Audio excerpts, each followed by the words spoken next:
Dans le livre des Nombres, nous voyons que Dieu a donné des instructions sur la manière dont l'arche devait être portée. Seuls les Lévites pouvaient la porter. Et nous devons nous rappeler que les Lévites représentent les premiers-nés de toutes les tribus d'Israël.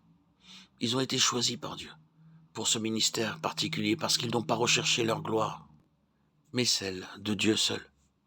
Ils se sont mis du côté de Dieu en jugeant la chair même au prix de la mort de leurs plus proches parents. Il n'y a que ceux qui veulent répudier tout ce qui procède de la chair qui peuvent porter l'arche du témoignage. Dieu les considère comme les premiers-nés, les vainqueurs.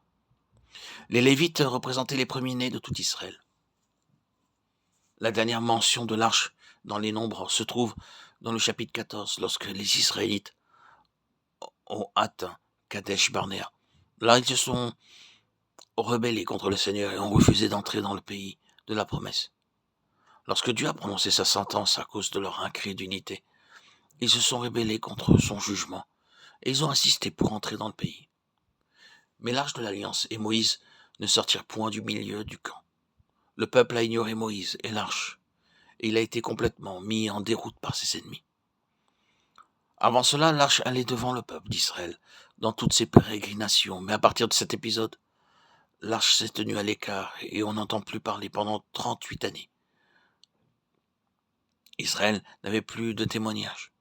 Dans le Deutéronome 31-26, l'arche est mentionnée au terme du long voyage dans le désert. Hormis cette seule référence, la nouvelle mention de l'arche se trouve dans Josué 3, quand le peuple entre dans le pays de la promesse. Dieu avait donné des indications très précises sur la manière dont l'arche devait être transportée. Tout devait être fait conformément à ce que le Seigneur avait ordonné. Le témoignage du Seigneur obéit à des règles édictées par Dieu et conformes à son dessein. Dans les Nombres, nous avons les instructions de Dieu concernant l'arche. Et dans Josué, nous voyons la mise en pratique. Nous voyons l'arche en relation avec le peuple de Dieu, mais aussi en relation avec l'ennemi. Comment elle devait être portée pour introduire le peuple dans le pays et comment elle devait l'être pour remporter la victoire sur les ennemis. Nous devons nous souvenir que l'arche est à la fois l'arche de l'alliance et l'arche du témoignage. C'est Christ vu sous deux aspects, comme l'alliance de Dieu et aussi comme le témoignage de son peuple. Quand il est vu en relation avec Dieu, c'est l'arche de l'alliance, mais en relation avec son peuple ou en relation avec l'ennemi. Alors, c'est l'arche du témoignage. Au terme de leur pérégrination dans le désert, la terre promise se profilait devant le peuple, si proche qu'ils pouvaient la contempler de leurs yeux. Cependant, ils ne pouvaient pas y entrer, car le Jourdain en crue en barrait l'accès, et le Jourdain typifie la mort. Ils avaient besoin d'une base solide pour pouvoir le traverser, y accéder. La base sur laquelle ils pouvaient entrer dans le pays avait été fournie par Dieu, l'arche de l'Alliance. C'est seulement à cause de la puissance de l'Alliance de Dieu que nous pouvons franchir le Jourdain. Beaucoup de chrétiens ne font pas clairement la distinction entre les promesses de Dieu, les œuvres de Dieu et l'Alliance de Dieu. Les promesses sont données pour encourager la foi, mais parfois nous ne pouvons pas expérimenter les promesses de Dieu.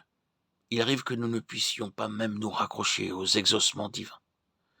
Mais alors, quand cela arrive, nous avons toujours son alliance, et l'alliance signifie bien plus que les promesses, et plus que des faits. L'alliance est une chose que Dieu lui-même s'est engagé à observer. L'alliance est un point d'ancrage donné par Dieu, où la foi peut s'accrocher. Nous n'avons rien demandé à Dieu, pour ainsi dire, mais il lui a plu de se lier lui-même par une alliance. Et dans un certain sens, il n'est plus libre. Une alliance, c'est quelque chose qui est signé entre deux parties. L'alliance divine est typifiée par l'arche. En Christ, les exigences de la loi ont été pleinement satisfaites. Il est cette alliance. Ainsi donc, la foi possède une ancre, une chose où nous pouvons nous accrocher.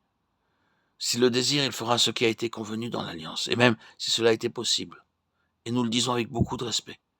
Il devra le faire, car il s'est lié lui-même par son alliance. C'est ce qui fait la valeur de cette alliance et qui fortifie notre foi.